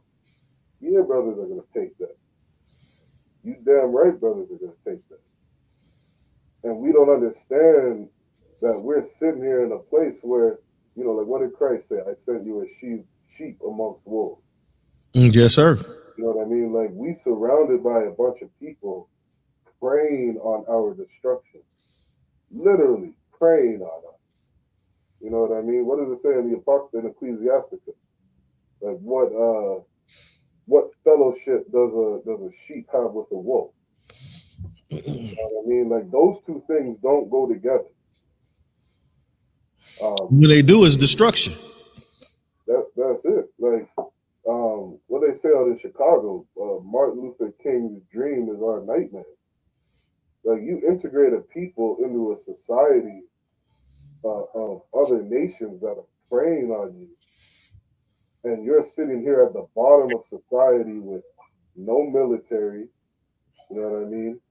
Like we have no good quality leadership. Families destroyed, been oppressed, just coming out of slavery for hundreds of years. Every chance we get of building something, they destroy it. Black Wall Street, Rosewood, you know, all Tulsa, Oklahoma, all these different places where it's like we've never been allowed to catch a foot or kind of, you know, build ourselves up in this place. And then you sit here and, you know, offer all this money to rap all day long about destroying each other. Yeah, brother. You know what I mean? And we don't have enough sense to know that these people that are around us is our enemy. Is. You know what I mean? They are our enemy, full out enemy. And if you understood that, why would you ever do business with your enemy? In the sense of, this is somebody I trust, you know, that's gonna take me out of this condition I'm in. You know what I mean? All the contracts that are professional athletes sign and different things like that, thinking that we're gonna go trust this man, you know, with our life. You signing a deal with the devil. Sold your soul. Go ahead, Arnold. I said you sell your soul. Think about it. You know, when you make that deal with the devil, and our artists, they don't understand that. And our people don't understand that our artists, these artists that are so-called leaders in the black community, one thing you don't see is you don't see white entertainers leading the white community. You don't see Chinese entertainers leading the Chinese community. right? You don't see that. You only see in the black community, and when I say black, I mean black, Native American, Hispanics. You only see the entertainers, right? Think about what entertainers are. Court gestures. You see the court gestures leading the people? No. That makes no damn sense. You only see that in our communities, man, where the entertainers are leading the people. And the thing about it is the entertainers have already, like you just said, they sold out to the devil. So now you following the leadership of an individual that sold out to your enemy. Where is it going to lead you? I'm going to tell you where he's going to lead you. And I'm going to quote Martin Luther King when I say this. He's going to lead you into a burning house. Then King, right before they assassinated King said, I feel that I've led my people into a burning house. No, nigga, you know you did. And you did it because you wanted some white poom poom. Please. On that point, like with the other nations, like you see even like Jackie Chan, he's never played a villain. And then this a point I heard, the men above me, make before. But he know in his culture, it would be a shame for him to play certain roles. So you only seen Jackie Chan in the superhero, good position where he's saving a day. He's never been a bad guy, killing, kidnapping, raping, or drug dealer. He's ever only played good roles because he know what it's like, to be a Chinese man in America and representing an entire race of people. You know what? And the piggyback off of what you're saying is that our people don't understand who's the good guy and who's the villain in movies anyway, right? To prove it to you, Megatron was always looked at as the villain. Think about it. Megatron was looked up as the villain. What was Megatron trying to do? Save his race, save his people. Optimus Prime was the damn traitor, right? Megatron was ready to do anything to save his people, right? He was following the laws of what's the name of Cybers, whatever Cybertron. He was following the laws of Cybertron in order to save his race of people, right? Optimus Prime went against that and didn't do anything to help because they could have restored Cybertron. Megatron didn't try to stay here on Earth. He wanted to restore Cybertron. So who was the villain? The actual, the good guy in that? And I got 1,000 more. But since you don't watch movies, I can't bring those up. Because you don't never get. I'm glad Kahar here today because now he get my movie references. I got somebody on my team now. Somebody back me up.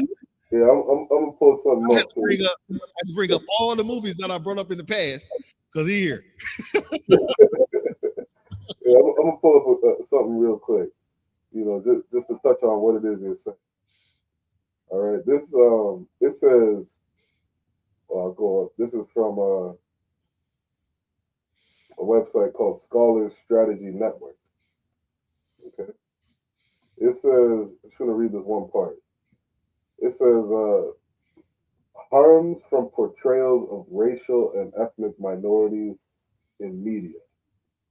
It says, researchers have found that prolonged television exposure predicts a decrease in self-esteem for all girls and for Black boys, but an increase in self-esteem for white boys. You know why, right? God. You know why? Because the sisters is shaking their ass on these. Name me a show where, name me a show that's on television right now where it does not portray a brother as homosexual in it. Right. Right. Name me a show that don't portray a brother as homosexual or portray a sister as a whore. Right now, if you want to look at their shows, They got shows like Young Sheldon that portrays a little white devil as a fucking genius. Right. You got Malcolm in the Middle, right? You know what Malcolm in the Middle was? The white everybody hates Chris. That's what it is, right? And everybody hate Chris. Malcolm don't go through the hardship that Chris went through, right? Because Malcolm family wasn't poor. So when you start to compare, mainstream black media to mainstream white media, and look how it's portraying our people. Now, what they will do is they portray their people as police officers and heroes. You know what I'm saying? Think about it. They save the day. Oh, there always got to be a white man or a white woman that saves the day. What was the Quentin Tarantino movie with the 5 female ninjas? Kill Bill. You see what I'm saying? Kill Bill. Now you seen that one? I see that one.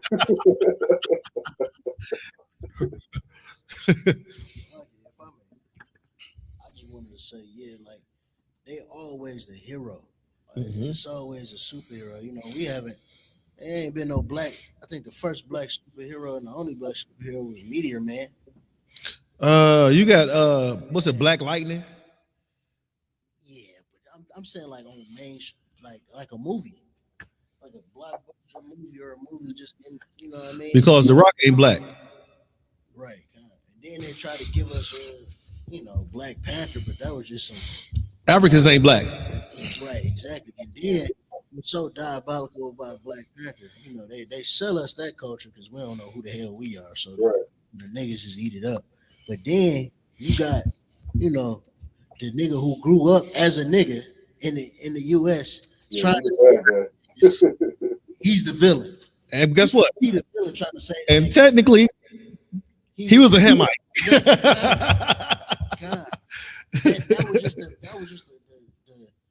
that's just that story. It was to represent that, Yeah. we not saving you niggas. It's not. We gonna have all the power in the world and we still not gonna save you niggas. And you are a bad nigga if you try to save niggas. That's exactly what they do. That's heavy. So you a bad nigga if you try to save niggas. But we know Christ was the baddest nigga that walked this earth. And he's saving niggas. He's going to save niggas. When Christ return, niggas look up. Because he coming with a bunch of niggas.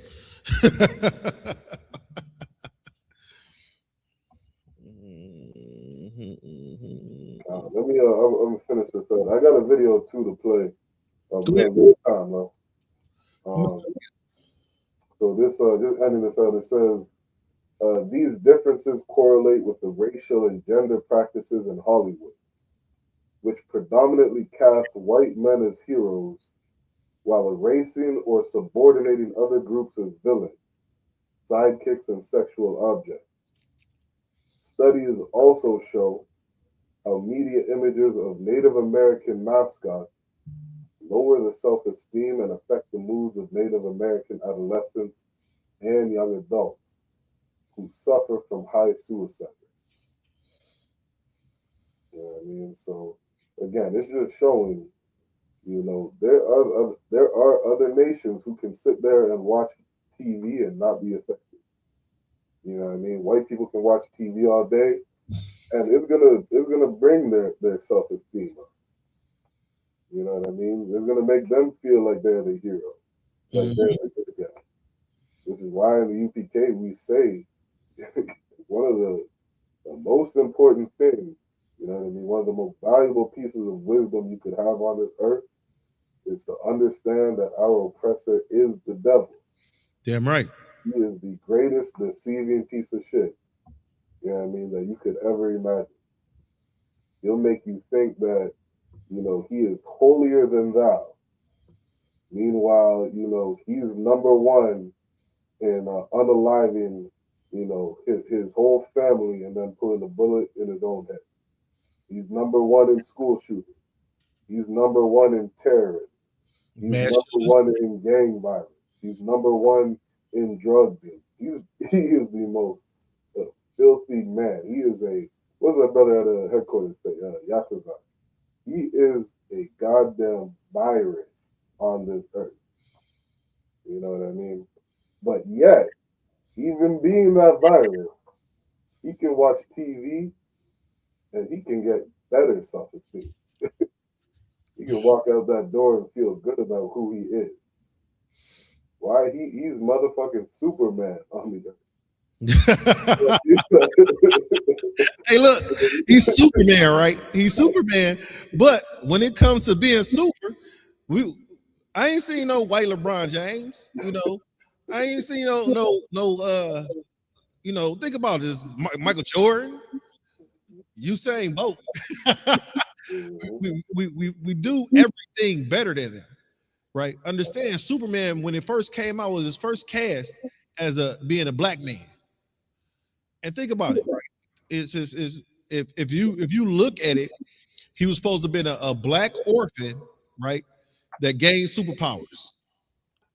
Instead of that going on and Superman being a black man, they made him a white alien, right? From Krypton or whatever the name of his planet is, right? They couldn't even get an earthly white man to play Superman. You know why? Because they already had the white man play Jesus. Hey, so the water for that, Ahava. You know, let me not forget that they portrayed the greatest man that ever walked this earth as a devil. You know what I mean? Like they not just as a devil, but as God Himself. Yes. You know what I mean? God walked in this earth, was a white man with long blonde hair, blue eyes. You know what I mean? That's who he portrays himself to be. And you know, I forget what Pope pushed that painting. You know what I mean? But the Pope himself said, "This is the image of the greatest man," and he pushed it out on the earth like, "This is the representative." And now you put this, and that's such a sad thing. I hate when I see it. You know what I mean? Going to a cousin's house or something, they still got that bullshit white Jesus. You know what I mean? Hung up on a wall somewhere. Yes, sir. And you tell your kids your whole life. You know, grandma raised you. She told you your whole life. You gotta come to church. You gotta read your Bible. You know what I mean? The greatest man is Jesus Christ. Jesus, Jesus, Jesus. And you got this fucking white boy up on the wall. You know what I mean? Showing you he's holier than thou. You know what I mean? Are there any movies that portray the children of Israel as black, Hispanic, or indigenous? Well, let me. They made one movie that sent white folk crazy, and they portrayed God being black, and that was Bruce Almighty. Right? And then when he was the president in that other movie, it's the same guy, Morgan Freeman. So white people must think if God is black, he must look like Morgan Freeman. But that Bruce Almighty had white folk, well, why is God this, that, another thing, blah, blah, blah. One, you already let Christ be white. That was a portrayal. We didn't go crazy with what was the name of that movie, The Ten Commandments or something like that. Every movie made, I don't even know of a movie where, like you were saying, they portray the children of Israel as black, or they portray God as black. I think we're gonna have to make that movie the UPK. So like you, sir, I know Captain Tazariak, he brought out, it was like an old movie back in like the 30s that portrayed everybody in heaven as black, God black, angels black. This is back in the 30s, you know what I mean? So it's time for a remake. God, Right. Yeah, I'm gonna have to look that one up. Yeah, I mean, but again, the Habawan's point, like, you know, it's so diabolical. You know, what Captain Zarek just posted a video on that Jewish rabbi. He's like 70 years old. You know, about to meet some 9-year-old boy inside of a shopping center. Talking about how he wants to kiss him, make out with him, this and that. Rabbi gets arrested, goes to jail, and this is who people think are the children of God. You know what I mean? These are the people who say, "Oh, you don't speak Hebrew, you don't know anything about the Torah." You know what I mean? We're the authorities on we're the authority on the Hebrew. You know what I mean? We're the authority on the Bible. If you don't speak Hebrew, you're not gonna understand the scriptures. You know what I mean? Meanwhile, they're molesting little boys. And look here, and the thing about it, sir, about the parents is bringing them to him to kiss this baby on the ride. The parents, how diabolical do you have to be to convince a mother and a father to allow you to suck on a newborn? See nothing wrong with it. That man, them some nasty son of a. I'm gonna leave. I have to slow it down a little bit. Them some nasty individuals, right? You done told this mother and this father, in order for this baby to be holy, the rabbi or whatever they call him got to give you herpes because you know he got the herpes bump on his lip, right? So now these babies, do you understand that herpes can kill children?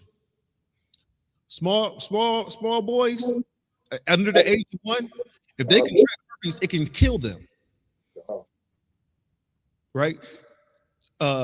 Chicken pox, smallpox, those are deadly viruses, right? Herpes is a form of those viruses. It can kill them.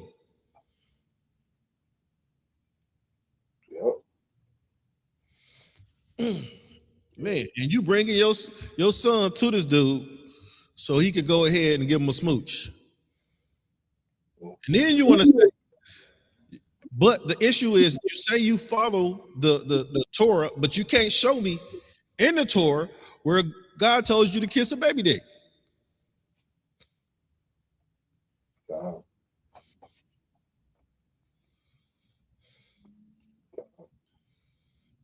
Yeah, we can start. We'll start closing out the class. You know what I mean? Because again, you really brought it home, Ahava. You know what I mean? It was a much needed part two for this topic because it really runs deep. You know what I mean? It really runs deep, and you know the attack that they have on Blacks, Hispanics, and Indigenous comes from all angles. You know what I mean? I should have there's an FBI article that probably would have been good to read in this class, but it would take me a minute to find. So I have to bring it up another time. But you know, the FBI has played, you know, just furthering onto this point, you know, such a heavy role, you know, on this topic in the destruction of our people. You know what I mean? Things like COINTELPRO, going after our leaders, infiltrating the Black Panther Party, infiltrating different quote unquote black movements. You think the FBI doesn't play a part in the media? Yes. FBI, like the FBI tells you themselves. You know what I mean? What's one of the ones, you know, a good one? The FBI says, check this out. The FBI says one of the main causes for mass shootings in America is from people seeing in the news mass shootings. So now think about this. You're in an organization that is built to quote unquote protect America. You would think that the FBI would do everything that they could to stop mass shootings. Damn right. How hard would it be for the FBI to say, you know what, America? It is now illegal to show or air any mass shooting in the news. We are not going to make anybody famous if they take a gun and mow down a crowd of 40 people. That's never going to be shown to the public. They would stop mass shootings. Mm-hmm. And the FBI knows and understands the role that media plays inside of America. You think they don't use COINTELPRO in the media? You think that you would be, living under a rock. But that's if that's the true cause of mass shootings. That they say that's one of the major reasons behind the increase in mass shootings. You know what I do when I see a mass shooting on television? You know what it makes me? You know what I do? I pray it wasn't none of our people around. Right. I pray that it wasn't none of our people that got hit. They got hurt. That's what I hope when I see a mass shooting. It don't make me want to go out and do a mass shooting. No. What it makes me think is why no one knew, because they just raided was that Dearborn here in Dearborn? They just raided a bunch of some of them Islam guys. They just raided their house because they said they were supposed to do a mass shooting. It was either on Christmas or on New Year's or something like that. Right?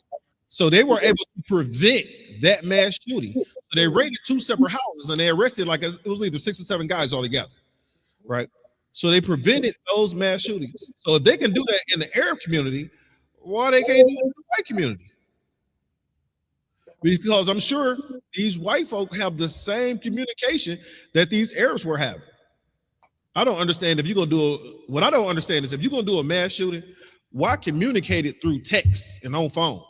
Meet in the basement of something, you know what I'm saying? I'm not trying to tell people how to do it, but it just makes sense for you not to have communication because all communication is recorded by Big Brother, right? That's what we're told. And then there's certain keywords that they use to key on where they can track your conversation or not, right? And with AI, that should be easy. I remember right after COVID started dying down a little bit in Canada, the government of Canada released a news article saying how the government of Canada they released a news article on how they're apologizing, for taking over and monitoring everybody's cell phone. And they did it because they were trying to track where everybody was during COVID. And it was like, damn, so y'all were just, watching me, listening to every conversation, every text message, you know what I mean, at will. You know what I mean? They can be listening to my phone right now. You know what I mean? And they released it. So it's like, it's not a secret that they have the ability to do it. If I may, sir. Wow. Now, the reason why I believe that's bullshit is because if you tracking every single phone, right? You got people staying in the house. It's COVID. How the fuck cocaine and fentanyl and opioids still getting in the country? You should have been like, oh, them the people that's moving around. Let's chase them. No, because they bombing these boats out of Venezuela left and right. They bombing these boats, and now they got drones flying over, bombing some of the interior, right? Right? You know what boats got drugs and what boats are fishing boats coming out of Venezuela. You know which houses are manufacturing and producing cocaine and which houses are not in Venezuela. But you trying to tell me you still got fentanyl by the metric ton and cocaine by the metric ton? The issue is, I'm not gonna say that. I'll tell you that off air. But I will say, let me give you this, Aboy. United States looking for a different supplier. That's all it is. Let me give you this, Aboy. I'm gonna give you this, and then we'll end up the class. All right. Let's play this real quickly. Okay, this is the Toronto mayor, Rob Ford. Oh, I remember he was doing coke. Huh? That's why he wants to be involved in everything. He wants to fight everybody's battles, and it's going to kill you. I kill fucking. Don't do it. The kids spend. The kids are important to you. That's what drives you, baby. That's what I love. That's why we love you. Okay. No, you don't know. Your children. I was loving that. This nigga smoking crack rock. This is the man. This is why they let the drugs come in, because all the goddamn mayors and politicians are all drugs.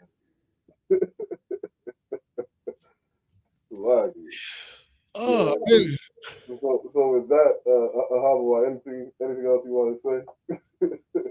Make sure you like, share, and subscribe to the class. Everybody, like, share, and subscribe to the class, right? It's funny because when the crack epidemic hit, you know, the inner cities of America, right? When it hit the inner cities of America, you got these things called crack babies that they was pushing, right? You got and you know, crack babies are this, crack babies are that, and we were told that 60% of babies was born with crack cocaine in their system, when it really, in actuality, was less than 3%. Right. Yep. Right. And now you got the mayor of Toronto on video smoking crack. I haven't seen one black person on video smoke some crack. They got videos of this man going in alleys and buying it, Ahava. Say that again. They got videos of this man going in back alleys and buying it. You gotta send me them. Yeah. You gotta send me them. I'm making like a video. What you call that? A video collage. Yeah. This motherfucker smoking crack. You know how many drug dealers saw that video and were like, damn. Hey, play that one. I gotta be his new plug. The damn mayor smoking crack. But then, what was the mayor of New York? Marion Barry? God. DC. He had smoked some crack and then he got his job back. Yeah. Right? So understand, you know, I guess crack, you know, they don't drug test for mayors. Because in order for me to get a job at a plant, I got to take a drug test. And if they find crack in my system, they're not going to hire me. They find weed in your system, these plants are not going to hire you. And then on top of that, they don't take the piss test, they take hair. Right? I don't know how you could beat the hair test. You go ahead and put that stuff and shampoo your stuff, that stuff on your hair, they're gonna take some hair from somewhere else. When I went to a drug, I had to take a drug test for a job. They wanted some underarm hair. I was like, you can have all that you want. Just don't touch the hair on my head. I guess they don't do hair tests for mayors in Toronto. But that's all I got, sir. When we close it? Yeah, with that, we're going to say shalom. All right, the Water Israel for tuning in. Again, make sure you like, share, subscribe. All right, the Water Ka'ar for helping out, holding down the class.